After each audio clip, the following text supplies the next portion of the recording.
Padre, solo quiero esta mañana que tú hables en tu corazón y en tu mente, solo tu doctrina, solo tu gracia, solo tu amor, Señor. Permíteme usar las palabras correctas, el pensamiento correcto, y seas tú, Señor, hablando en nuestros corazones. Oh, Señor, tú eres el maestro, el verdadero maestro de nuestras vidas, el dador y proveedor, Señor. Lo pedimos en Cristo Jesús. Amén y amén. Vayamos a Jeremías, capítulo 17. Estamos hablando acerca de la vida o cómo ser un padre conforme a las escrituras o cómo ser un creyente conforme a las escrituras. Lo estamos aplicando para los padres, pero para toda la iglesia. ¿Cómo ser un padre o un creyente de acuerdo a las escrituras? Jeremías capítulo 17, versículos 7, 8 es nuestro versículo lema, es como donde centramos todo. Y mira lo que dice: bendito el varón que confía ¿qué? En Jehová y cuya confianza es ¿qué? Jehová, dependencia absoluta. Si Dios es por nosotros, ¿quién contra nosotros? Porque será como árbol plantado junto a las aguas, que junto a la corriente echará sus raíces y no verá cuando viene el calor, sino que su hoja estará verde y en el año de sequía no se fatigará ni dejará de dar ¿qué? Fruto. Se llama una vida fructífera, bendecida, no de dinero. No confundamos bendición con signo pesos.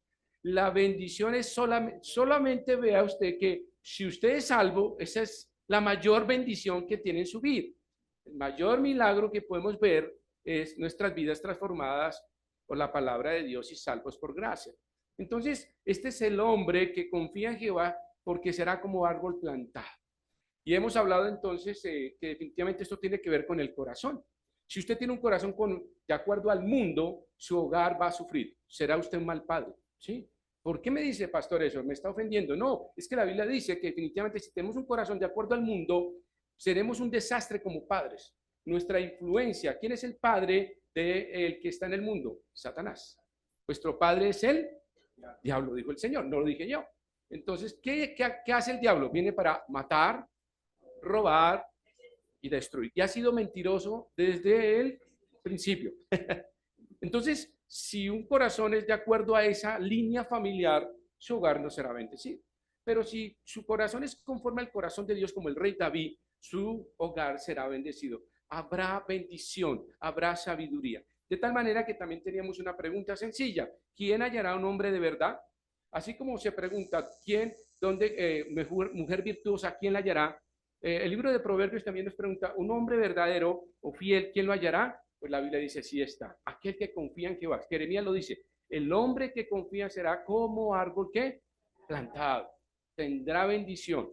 Y ese árbol plantado generalmente da fruto, da sombra, da protección, da alimento, y eso es lo que es el hombre para su hogar.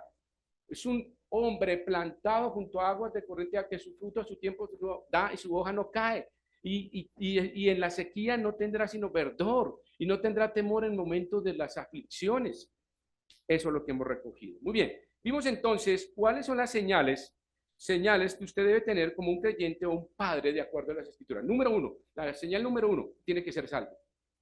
Si Jesucristo no está en su vida, no podrá entender y aplicar todo lo que estoy diciendo. El primer paso para un hombre que sea de acuerdo a las escrituras tiene que ser salvo, recibir a Jesucristo como Salvador personal. Segundo, que la segunda señal es que su corazón se ha formado por la palabra de Dios. La palabra de Dios debe ser su manual de vida. La palabra de Dios de tal manera que el hombre cultive una amistad con Dios a través de la palabra de Dios y dependa de su palabra. ¿Por qué? Porque así alcanzará ¿qué? Sabiduría. ¿Cómo podrá ser un buen padre a menos que no lea la palabra de Dios? No podrá transmitir sabiduría, conocimiento, temor de Dios. Bien dijo Josué, yo y mi casa serviremos a Jehová. Y el principio era que, ¿qué le dijo a Josué en Josué 1:8? Mira que te mando que te esfuerces y seas valiente. No temas ni vayas porque Jehová tu Dios estará contigo donde quiera que vayas, ¿sí? Y luego le dice que, y esta palabra va a permanecer en ti, ¿cierto? Meditarás en ella día y de noche, nunca te apartarás de ella. Josué tenía claro que si no había palabra en la casa, no había éxito como padre. Por eso la palabra de Dios debe ser el que forme su corazón y su carácter. El salmo más precioso que habla de eso es el Salmo 19:7, léanlo en casa. Dice que la palabra de Dios convierte el alma. ¿Qué libro convierte el alma? ¿El Quijote de la Mancha? ¿100 años de soledad? Es la palabra de Dios la que convierte el alma. Esa es palabra viva. Muy bien, la tercera característica es el hombre que crece espiritualmente. Un hombre conforme a la escritura se le ve crecimiento. Llega a la iglesia como un niño, se comporta como un niño. ¿Ustedes saben cómo son los niños? Bueno, los niños son canzones, egoístas, desordenados, rompen cosas, no hacen caso, suben, bajan. ¿Se han visto a César cuando coge los niños? Los niños son preciosos, pero siempre crean conflicto. No aportan y a veces se convierten en un problema cuando son bastante indisciplinados. Por eso Pablo dice en segunda de Corintios capítulo 3, en primera de Corintios dice, no os pude hablaros como adultos, sino como a niños, y tuve que darles leche y no carne. Y la invitación de Pablo es decir, oiga, ya no más sea niño. Usted llegó como un niño a la iglesia, va a recibir leche porque tiene que recibir leche no adulterada de la palabra de Dios, crecer en medio de esta comunidad y poco a poco ir transformando su vida en alguien que adulto. Y el hermano y la hermana adulta y madura es una persona que dice, pastor, ¿qué hay que hacer? ¿Por quién hay que orar? ¿A quién hay que visitar? ¿Qué hay que comprar? ¿Qué hay que limpiar? ¿Qué hay que hacer? ¿A quién toca discipular?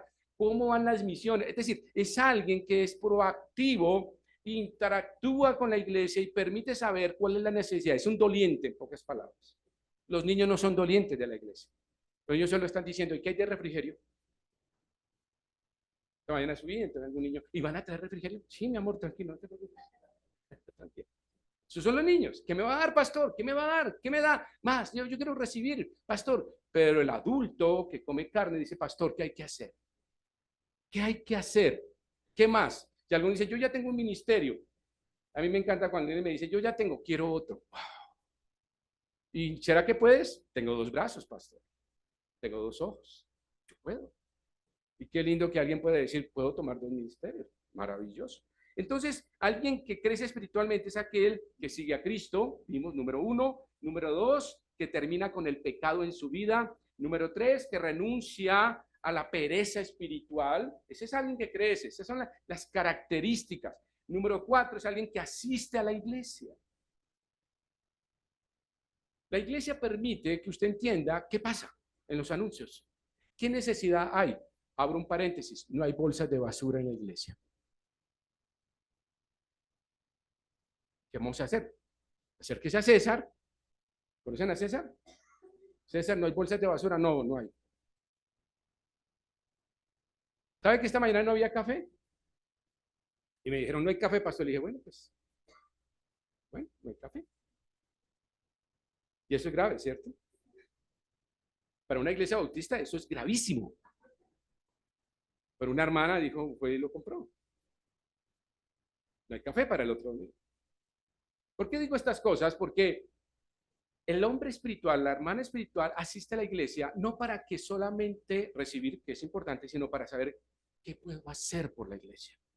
El cuerpo de Cristo es un cuerpo de miembros activos y vivos. La iglesia no es una organización, es un organismo que tiene una organización para que no pierda el rumbo. Lógico. Tiene que tener un orden, o si no seríamos una anarquía absoluta. Pero es un organismo donde me duele, siento, escucho, miro y veo qué está pasando alrededor de la iglesia. Por eso, asistir a la iglesia, Pablo dice, no dejar de congregarnos en Hebreos capítulo 10. Porque cuando usted deja de venir, no sabe quién murió, no sabe quién cumplió años, no sabe quién está enfermo, no sabe quién es hacia ahí en la iglesia, no sabe lo que está pasando en discipulados. Y cuando dicen, oye, usted están dando esos libros, y eso hace cuánto, como 3 años, hermano. Y eso pasa en nuestras vidas cuando alejamos. Hay una cosa importante, es que Pablo desafía a Timoteo en 2 Timoteo 2:2 y le dice lo siguiente. Ya dejaste de ser niño, ya estás recibiendo, has crecido, ahora es hora de enseñar a otros. Vayan allá a 2 Timoteo 2:2 porque me encanta ese versículo, creo que lo llevan en la mente, que es muy importante, 2 Timoteo 2:2. Entonces, ¿por qué es tan importante?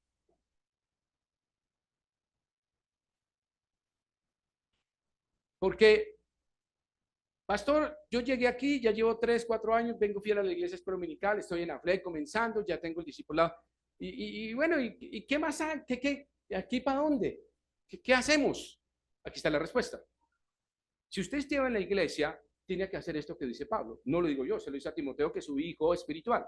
Y Pablo es un instructor de Timoteo. Acuérdese que Timoteo es un hijo espiritual, pero un hijo también en entrenamiento. Recuerde que Timoteo fue pastor de la iglesia en Éfeso también. Entonces, mira lo que dice. Tú pues, perdón, lo que has oído de mí. ¿Quién está hablando en primera persona? Pablo. Entonces, Timoteo sabía quién era Pablo. Wow. Ahora, qué privilegio haber sido Timoteo. ¿Cierto? Imagínense ser su mentor Pablo. Y le dice, lo que hace de mí ante muchos testigos. Significa santidad, integridad, ser irreprensible, una doctrina sana, correcta. Y luego le dice, esto encarga a hombres que, la palabra hombres está hablando de hombres y jóvenes. ¿Ok? Todo el, ¿ok? Está hablando de un género humano, hombres, género humano, no hombres masculinos solamente. Fieles que sean qué, ¿para qué? Entonces, ¿cuál es el objetivo que usted tiene acá? Es enseñar a otros. Si usted ya lleva tantos años, es hora que me diga, pastor, estoy enseñando a otros, tengo 20 discípulos. Por favor, pastor, me regala, ¿qué dice mi? Ah, bueno, me regala 20 equips, que tengo 20 discípulos. Bueno, no los tengo, pero oramos. Vamos a entregar. Hay algo muy lindo también me gusta cuando venimos a la iglesia, es que rendimos cuentas. Voy a decir algo para que no se me moleste. Y quiero que me lo entiendan muy bien. Las iglesias grandes es una bendición, pero también es un refugio de aquel que no quiere dar cuentas. Entra y sale. Nadie se dio cuenta. Yo estuve, pero nada. Resulta que las iglesias pequeñas tenemos una gran ventaja, damos cuentas. Y entonces le dice el hermano, hermano, no vino el domingo.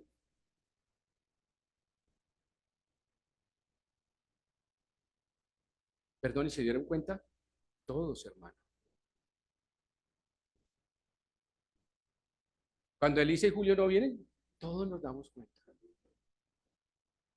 ¿Por qué? Somos una familia. El venir a la iglesia nos permite rendir cuentas. La Biblia dice que debemos rendir cuentas. Proverbios dice que nos acusamos unos a otros. Hierro con hierro, ¿qué? Se acusa. Es decir, la idea no es encarar al hermano, como se dice, pecharlo y, ay, ¿por qué no vengo? No. Es en amor decirle, no nos hiciste falta, estabas enfermo, ¿qué pasó? Te extrañamos. Esa palabra me gusta, gracias José Luis, te extrañamos, para que vea que el hermano no está solo y todo, pero que diga, oiga, sí, yo tengo que rendir cuentas también. Y eso es lindo porque tengo que rendir cuentas a hermanos y al pastor, y eso es bíblico. Dice la Biblia, el apóstol Pedro, y en Hebreos dice que sujetados a vuestros pastores. La sujeción tiene que hablar de eso, de rendirle ¿qué? Cuentas. No porque yo tenga que exigirle cuentas, sino que es una idea bíblica, el principio bíblico de podernos edificar los unos a los otros. Pablo dice en Tesalonicenses, soportados los unos, eso, y a los perezosos, eso, y a los de doble ánimo, eso. Eso es abusar. Hermano, ¿por qué no vienes todos los domingos? No, es que la UEFA y el partido y la Champions y Colo. Hermano, venga, no, mire, grábelo, póngalo a grabar y lo ve en la tarde. Hay tantas cosas para hacer. Todo eso. Entonces, cierro acá porque es muy importante. Ahora, la pregunta es, ¿para qué me sirve crecer espiritualmente, pastor? ¿Eso tiene algún sentido en la vida del creyente? Se ha hablado de crecer espiritualmente. Pedro, en la segunda carta de Pedro, capítulo 3, versículo 18, dice, creced en la gracia. Cuando Pedro habla de eso, está hablando de crecer, es madurar. La iglesia, mis hermanos, yo los amo, pero no quiero ver niños en la iglesia. Quiero ver ya gente que madura, comiendo carne. Los niños, solamente los nuevos. Y esos tendrán que ir creciendo. La iglesia debe crecer. Ahora, ¿para qué? ¿Para qué me sirve crecer espiritualmente? Número 1, aumenta mi intimidad con Dios. Aprendo a conocer al Dios de la Biblia. Cuando yo crezco espiritualmente, comienzo a descubrir las verdades bíblicas más lindas para mi vida. Pero si usted no crece espiritualmente, se quedará solamente en el Salmo 23. Y voy a decir algo, lo usa como un fetiche. Yo lo he visto en hermanos. Está en angustia y Jehová es mi pastor, nada me faltará. Señor, y tú. Bueno, muy bien. Pasan 2 domingos, no vuelve, pasa otra necesidad. Jehová es mi pastor, nada me faltará. Y resulta que usamos ese capítulo como un fetiche. Y no me digan que no, yo lo he visto. Y uno le dice, hermano, ¿y usted conoce otro versículo de la Biblia? No. ¿Tiene Biblia? No, yo siempre cojo las que usted tiene allá prestada, pastor. ¿Es un niño en la fe? Claro que es un niño en la fe. No hay intimidad con Dios. Cuando usted conoce al Dios de la Biblia, se enamora de él. Y como dice, mi alma tiene de sed de ti. Y mi corazón, ¿qué? Se derrite. Eso es lo que decía el salmista. Dice, como las corrientes de las aguas, así clama por ti, oh Dios, el alma mía. Como el ciervo brama por las corrientes de las aguas, así clama por ti, oh Dios, el alma mía. Gracias, estaba dando la versión Mauricio Beltrán. Pero, ¿qué significa eso? Eso es intimidad, eso es, wow, Dios, yo quiero estar contigo. Pero eso no lo logra si usted no crece espiritualmente. Si usted no crece espiritualmente, simplemente es un creyente promedio. Que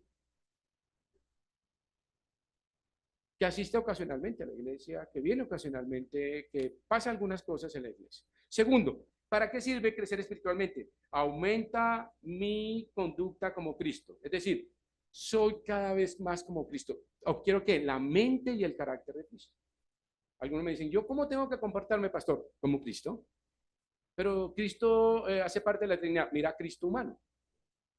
Obviamente vemos a Cristo como parte de la Trinidad, como nuestro Salvador, nuestro Redentor, pero tenemos que también mirarlo en el plano humano cuando Él estuvo, porque Él dice claramente el apóstol Pedro que debemos tomar ejemplo de Él siguiendo sus pisadas. ¿Cuáles pisadas?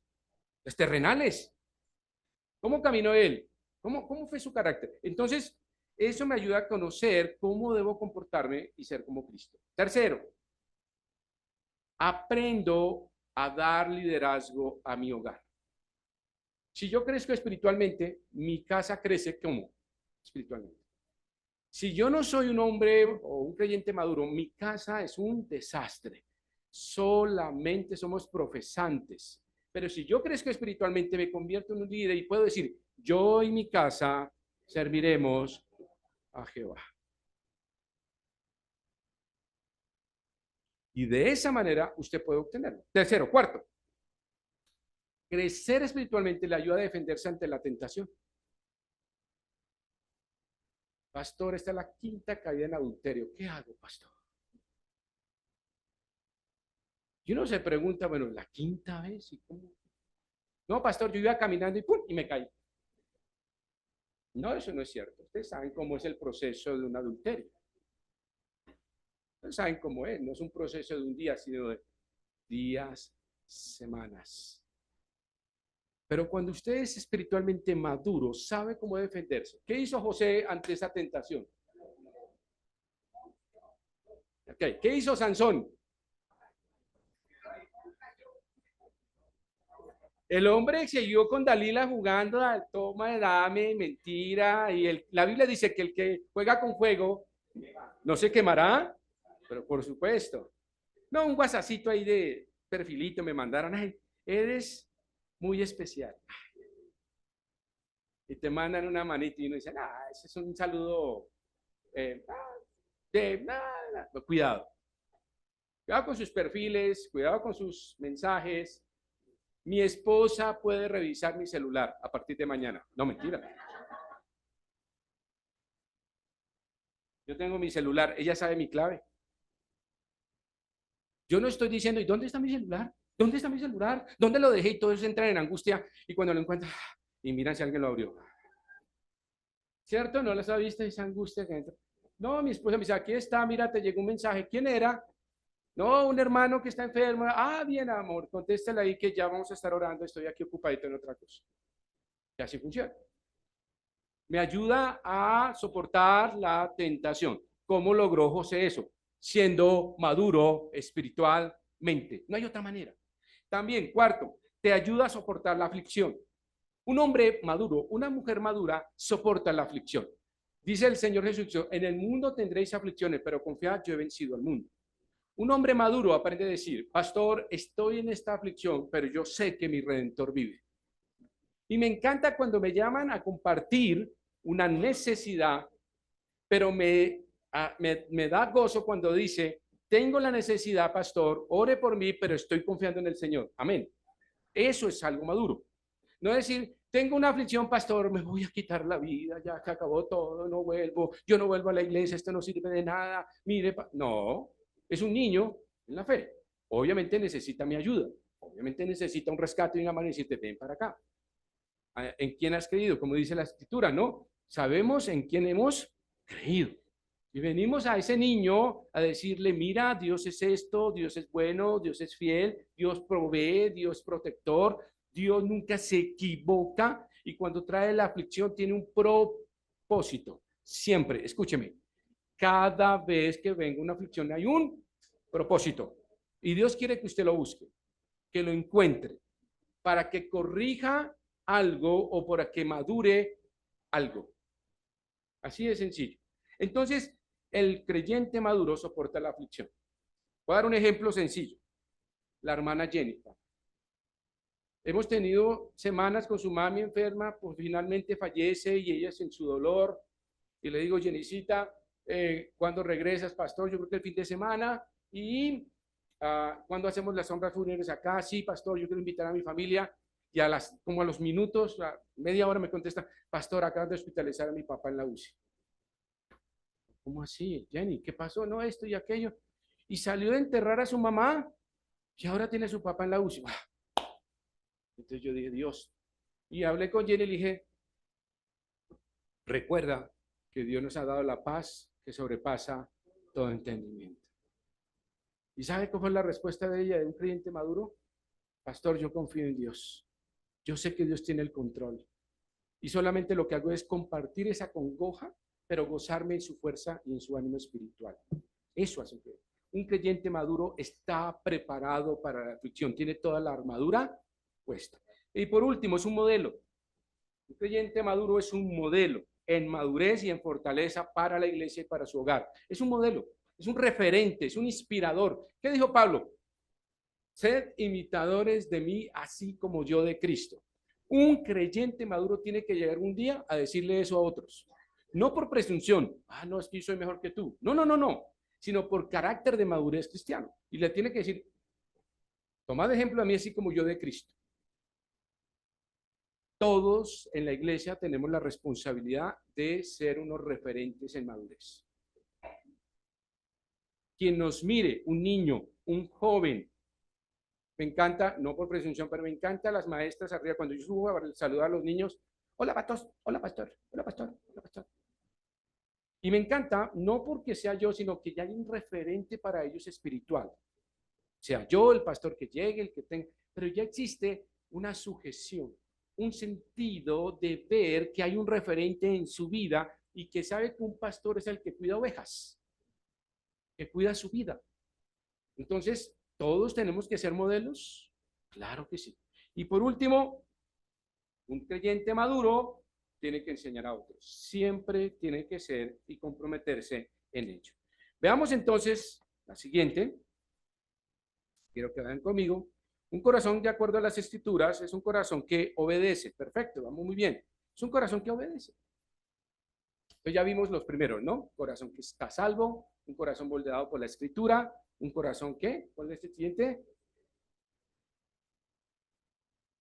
Y que crece espiritualmente. ¿Se les olvidó? ¿Cuáles son las señales de un corazón de acuerdo a las escrituras? Alguien que es ¿qué? Salvo, que la palabra de Dios le moldea su vida y que crece espiritualmente.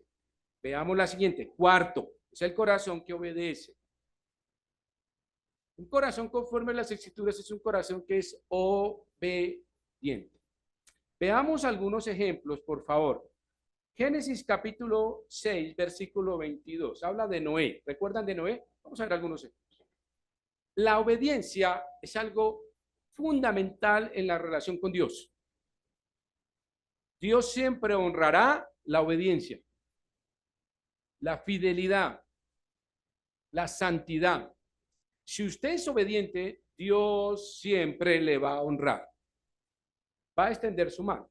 ¿Qué hizo Noé? Miren, Génesis capítulo, ejemplo, Génesis capítulo 6, versículo 22, dice que Dios le dio una orden a Noé de construir un arca. Ni idea qué era eso, que iba a llover, ni idea qué era eso, que tenía que meter unos animales, ¿cómo lo hacemos? Y que tenía que construir porque vendría un juicio. Nunca había visto un juicio. Pero dice que Noé le hizo caso en todo. ¿Cuestionó? No. ¿Preguntó? No, simplemente dijo, bueno, yo lo voy a hacer, y le dijo, sé pregonero de justicia. Eso es lo que hizo Noé. Entonces la pregunta es, ¿Noé cuestionó algo que no entendía? Entonces nosotros, como sociedad moderna, Dios dice esto y uno dice, pero eso no tiene lo, pero pastor, por ahí, pero. Y el día de hoy, Dios nos demanda construir un arca y preguntamos, ¿y para qué? ¿Y va a llover? ¿Y eso por qué? ¿Y va a un juicio? ¿Y eso no sé? Y entramos en la misma posición. La obediencia a Dios es absolutamente incuestionable, no hay que hacerle preguntas. Usted me va a decir, ¿por qué? Porque Dios nunca se equivoca. Pregunto, ¿cayó el diluvio? ¿Perecieron? ¿Hubo juicio? ¿Se salvaron los animales? Entonces Dios se equivocó. ¿Qué tal que no hubiera hecho caso? Veamos otro ejemplo, el rey David. En Hechos capítulo 13, versículo 22, cuando el rey David es buscado como el segundo rey de Israel, dice que el profeta Samuel, Dios le dice, he desechado a Saúl, ahora vamos a buscar a alguien nuevo que esté con otras características, y lo busca de una forma muy particular, porque el primero lo buscó Israel, ¿sí sabían? A Saúl lo buscó Israel, entonces lo buscaron alto, mono, que azul, físico, y tenía habilidades, tenía talento, sí, claro que sí. Pero en esta oportunidad Dios dice, no, vamos a hacerlo de otra manera. Y le da una orden a Samuel, me vas a escoger a alguien. Y va a donde Isaí, ahí en la familia, y encuentra y le dice que pasaron todos los muchachos y encuentra uno menor, el más flaquito, el más chiquito, todo era pecoso, pelirrojo, flaco a morir. ¿Cómo es que dicen lambelanguido? No sé, algo así. Y ahí estaba. ¿Y Dios qué dice? Este es, pero ¿cómo? Samuel dice, pero ¿cómo? No, úngelo, obedéceme, porque yo no miro su estatura ni lo que mira el hombre, yo miro qué, su corazón. Y en Hechos capítulo, si usted miran en Hechos capítulo 3, versículo 22, dice, cuando Lucas describe esto, dice que el rey David tenía el corazón conforme al de Dios y le obedeció en todo. Paréntesis. Obviamente hay una parte oscura del rey David. No la miremos hoy. La parte clara fue clara para él. Fue un hombre que amó a Dios, sirvió a Dios, le glorificó, consolidó el reino de Israel. Fue un rey maravilloso de tal manera que Dios va a tener su reino perpetuo. Y él se va a sentar en el trono de David. Ahí está. Le prometió cosas maravillosas. Pero entonces David, ¿cómo lo atendió? Lo obedeció por partes, dice que lo obedeció en todo. Miren a Moisés. Moisés es un hombre que obedeció en medio de la oposición, ¿recuerdan? Dice, le dio, saca a ese pueblo y el día de dura servicio, pero ¿qué hizo Moisés? Obedeció en todo. A través de la oposición, este hombre obedeció. José obedeció en medio de qué? En medio de la prueba. José, ¿qué hizo? ¿Cómo dice? De esclavo a la cárcel, y de esclavo vendido a la cárcel, y de la cárcel ahí salió al palacio. Fue un hombre que obedeció en todo en medio de la aflicción. Miremos la vida de Nehemías. ¿Recuerdan Nehemías? Llega Nehemías a reconstruir los muros y ¿qué encuentra? Basura, escombros. Pero este hombre obedece en medio de la persecución. ¿Recuerdan que les mandaron cartas amenazantes? Lo iban a matar. Le dijeron, no se puede, vete de aquí. ¿Y qué hizo Nehemías? Obedeció en todo, porque Dios le dijo, vas a reconstruir los muros. Vas a reconstruir los muros. Pablo obedeció en medio de todo lo que podemos decir de persecuciones y de momentos difíciles de la vida. Mire lo que dice 2 capítulo 10, versículo 5. Léalo conmigo ahí. 2 10, 5. Pablo escribe lo siguiente.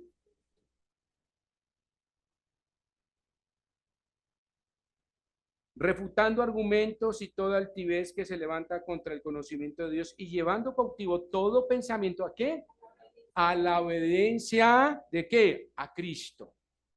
Pablo es el último referente, todos lo son, pero es el hombre que nos muestra que la obediencia es absoluta. ¿Llevando qué? Todo pensamiento. No es que esta parte yo la hago Dios, tú haces esta parte. O yo manejo esta parte y tú manejas la otra. No funciona. Dios es un Dios de absolutos. Es todo o nada. No hay nada que hacer en eso. Por eso dice Pablo, todo pensamiento llevarlo ¿qué?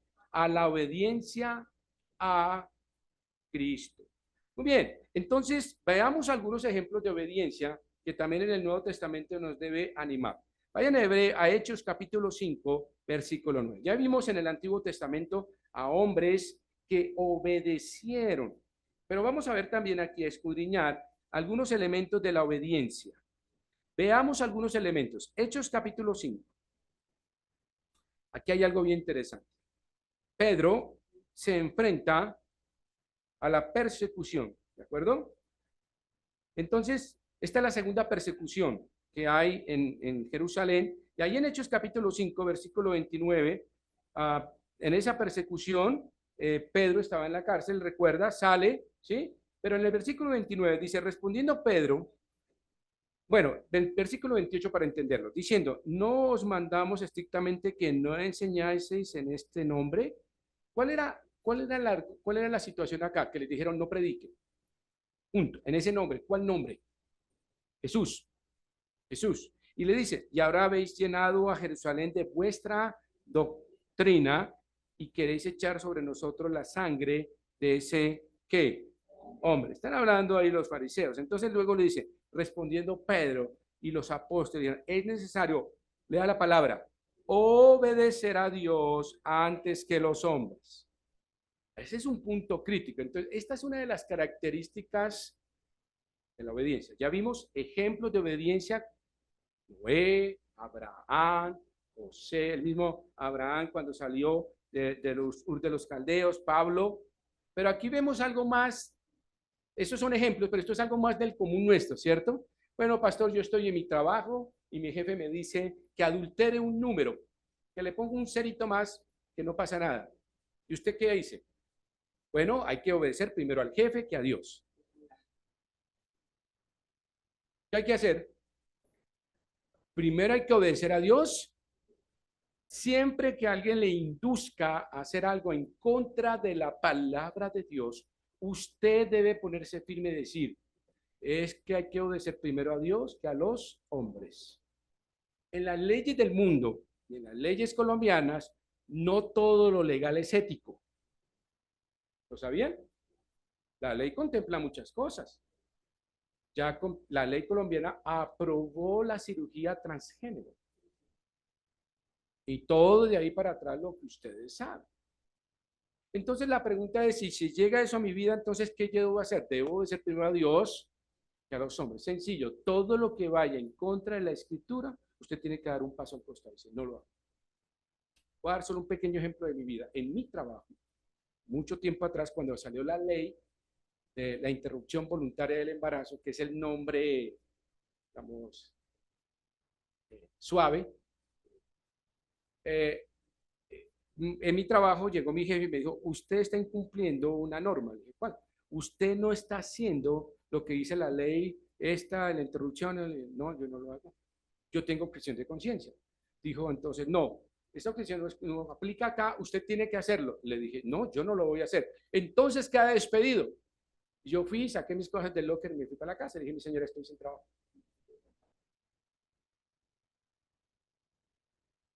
Pero ¿sabe que no llegué triste? Ay, perdí trabajo. No. Ay, Señor, gracias porque me diste la fuerza y el valor de defender la vida, de defenderte a ti, Señor, en esta circunstancia. Y perdí mi trabajo. Pero ¿sabe qué fue lo más lindo? El Señor me puso en otro trabajo donde tenía libertad de culto y objeción de conciencia. Lo primero que llegué a ese nuevo trabajo, ¿puedo manifestar mi objeción de conciencia? Claro, y lo pasé perfecto. Entonces, estos casos yo no los veo. Sí, Señor, tranquilo, no se preocupe. Y así funciona Dios. Hay que obedecer primero a Dios que a los hombres. ¿Cuesta? Sí. ¿Pero hay bendición? Por supuesto. Y eso Dios lo verá, el Señor Jesucristo lo va a ver en el tribunal de Cristo. Recuerde que todas esas cosas, lo bueno y lo malo que hagamos, estará ya en el tribunal. Y qué bueno que pueda decirle el Señor, buen siervo, entra en el gozo de tu Señor. Qué lindo que hiciste. Veamos otra característica de la obediencia. Hebreos 13:17, más algo como más, diría yo, práctico en nuestras vidas. Pero lo anterior simplemente usted mírelo. Mire su trabajo, mire su entorno, mire si eso no agrada a Dios. Ah, bueno, otro pequeño ejemplo. Un hermano me dijo, pastor, yo trabajo en las noches en un bar. Soy creyente, soy bautizado, pero yo trabajo ahí. ¿Qué debo hacer, pastor? Le dije, blanco es, gallina lo come, frito lo come. ¿Qué es? Tienes que hacer trabajo. Pero pastor, no, Dios te va a proveer. Hasta el día de hoy está en esa lucha. Y él no ha tomado la decisión y aún sigue sirviendo, pues, usted hace que sabe un barman qué hace, ¿no? Pues licor, música y bueno, todas las cosas. Y yo sigo orando por este hermano diciéndole, hermano, es hora de dejar ese trabajo. No tenga temor de obedecer a Dios, porque todo aquel que obedece a Dios recibirá bendición y recompensa. Y Dios le pondrá a hacer algo diferente, algo más. Cierro comillas ahí, cierro ese paréntesis. No sé cuál sea su estado hoy de desobediencia, porque tal vez obedecemos más al hombre que a Dios.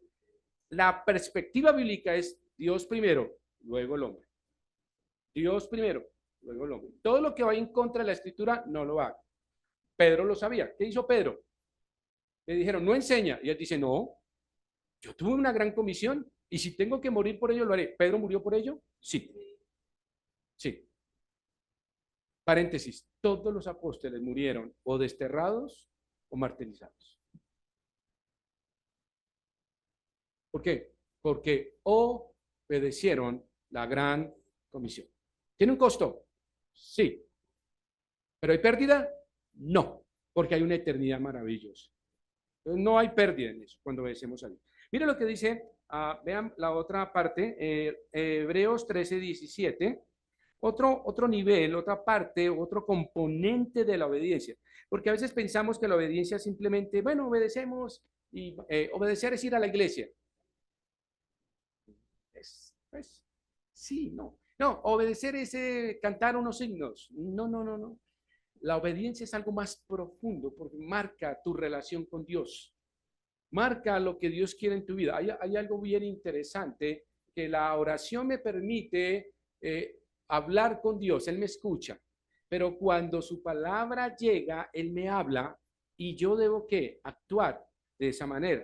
Hay algo que muy lindo aprendimos ayer, ¿se acuerdan con el hermano Eliezer? Yo lo anoté aquí. Dios habla, yo creo, reflexiono, aplico y obedezco. Eso lo hace un creyente. Me gustó esa ilustración, por eso la tengo acá. Es maravilloso. Eso es lo que hace un creyente. Pero mire lo que dice Hebreos en la práctica también. Hebreos capítulo 13, versículo 17. Hay mucho por decir, pero obedecer a vuestros y sujetaos a ellos, porque ellos velan por vuestras almas, como quienes han de dar cuenta, para que no lo hagan para que lo hagan con alegría y no quejándose, porque esto no es que provechoso. Y el versículo 7, acordaos de vuestros pastores que os hablaron la palabra de Dios, considerad cuál haya sido su resultado de su conducta e imitad que su fe. Cuando habla de su fe, habla de su madurez. Es más o menos el sinónimo. En la práctica diaria, ¿cómo logro entender un creyente maduro que es obediente, sujetándose a su pastor? Para un pequeño ejemplo, Ramona me llamó. Estoy enferma, tengo esto y aquello. ¿Sabe qué le dije yo? Ramona, como tu pastor, no te va a pedir un favor, te va a dar una orden como pastor. Por favor, te vas a tomar 3 semanas de descanso, no vas a ir a la iglesia. Vas a preparar agua aromática. Todos sufrimos 3 semanas sin agua aromática. No vas a hacer el aseo de la iglesia, nada. Te recuperas y cuando estés reanimada emocionalmente, porque espiritualmente nunca fue quebrantada, sino emocionalmente y físicamente, vuelves. Ahí está, sentada. ¿Sabe qué hizo ella? Lo que usted diga, pastor. Lo que usted diga, pastor. Yo lo voy a hacer. Y cumplió las 3 semanas. Yo se las llevé. Porque dije, yo quiero que cuando llegues a servirnos con todo el amor, pero con todas las fuerzas también. No te quiero ver con los tintos temblando, sino fortalecida en el Señor. Hay que ser prudentes, somos templo del Espíritu Santo y hay que cuidar el cuerpo. Yo le dije, cuando termines tu tratamiento, tu tratamiento endovenoso de hierro, cuando tengas, todo esto, toda esta cosa. Y hoy vemos a nuestra hermana Ramona, maravillosa. Amén por ella. Bienvenida, Ramona, en este tiempo con nosotros nuevamente. Eso es sujeción. Entonces, ¿cómo un creyente maduro muestra obediencia? Bueno, a la palabra de Dios, a las ordenanzas, a la escritura, pero también hay un plano que es primero obedecer a Dios que a los hombres, pero también a las autoridades que Dios ha puesto en la iglesia. Ahora, tenga por seguro que yo nunca diré algo o le pediré algo que sea absurdamente contrario a la Biblia. Siempre será algo bíblico, que sea edificante, constructivo y sano para su vida espiritual. Pero resulta que en la iglesia hay rebeldes sin causa. No hay cosa más difícil para el pastor, es manejar a esos rebeldes sin causa. No quiero, no voy, no lo hago. ¿Y por qué? Porque yo soy así. Porque no quiero que nadie me mande. ¿Sí ve que la iglesia es para aguzar hierro con hierro? Entonces, su pastor tiene una función de aguzarlo, pero bien fuerte a veces, nos toca a los pastores. Por eso el pastor no es popular. El pastor que quiera ser popular está en el lugar equivocado. Nunca será popular porque siempre habrá alguien que no le guste lo que el pastor le dice escrituralmente o le exige escrituralmente. Nunca será un capricho mío pedir algo para ustedes. Siempre será un sustento bíblico. Y veamos el último, Romanos capítulo 16, versículo 19. Otra característica, Romanos 16, 19. Me quedan 2 apenas. Entonces, Pablo dice algo aquí muy interesante que me llamó mucho la atención en cuanto a cuáles son las características de la obediencia. Ya estamos viendo que vamos a la tercera, Romanos 16, 19. Miren lo que dice Pablo. Está lloviendo, ¿se quieren ir a mojar? Ok, me regalan 10 minutos. Porque vuestra obediencia, versículo 19, está hablando a la iglesia de Roma, los hermanos creyentes romanos, capítulo 16, versículo 19. Porque vuestra obediencia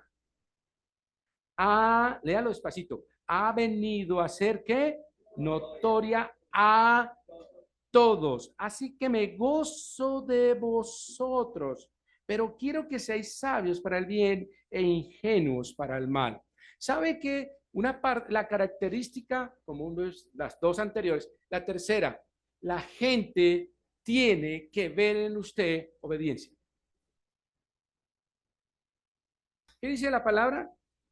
Mire lo que dice el versículo claramente, dice que sea qué, no notoria. Mire el versículo ahí, el versículo 19.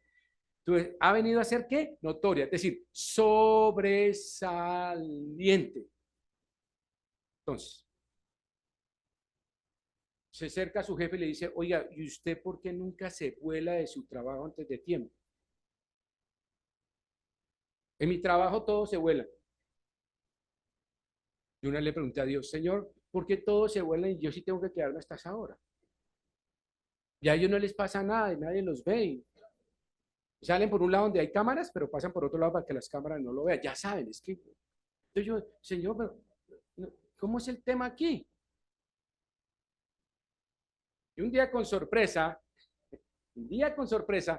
la jefe mía, mujer, se acercó y me dijo, vamos a hacer una auditoría de sus trabajos. Me llamó y me dijo, usted es el único que se va 5 minutos después de la hora. El resto se están volando hasta 30 y 40 minutos antes.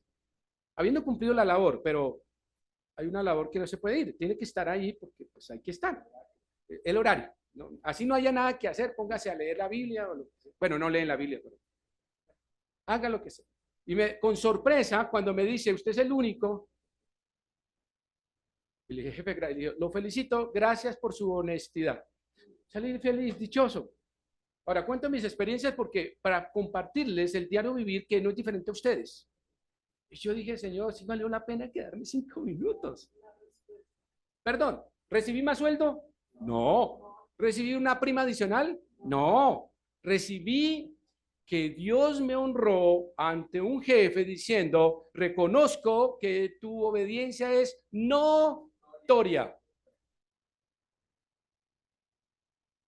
¿Y sabe cuál fue el resultado de eso? No es por adularme. Simplemente me dijo, usted es confiable, le voy a pedir un favor que me haga esto y esto. ¿Listo? Sabía que yo lo iba a hacer. Tenía una obediencia absoluta. Su obediencia es notoria en donde usted vive, en su trabajo. ¿Realmente la gente entiende que usted es creyente? ¿Realmente su jefe dice usted es diferente? ¿Su obediencia es notoria? ¿Cumple su horario? ¿Cumple todo? Y si no es notoria, pídale a Dios que le perdone.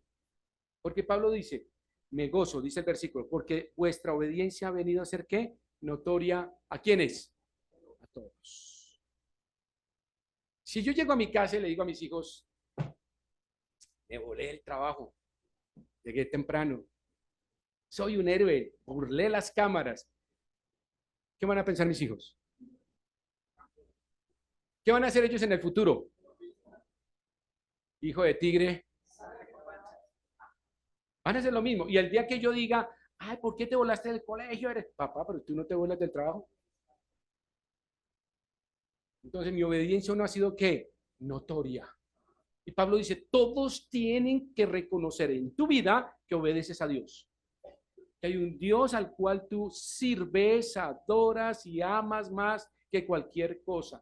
La gente, tu familia, tu esposa, tus hijos, tu sociedad, tu trabajo, tu jefe, todos tienen que saber que tú eres un hijo de Dios y que tu obediencia es notoria. Notoria. Hay algo bien interesante. Ustedes vayan a los supermercados. Todo el mundo coge un carro y lo deja donde se le da la gana. Y hay un sitio que dice, dejar aquí carritos. Un cliente, ¿qué tiene que hacer?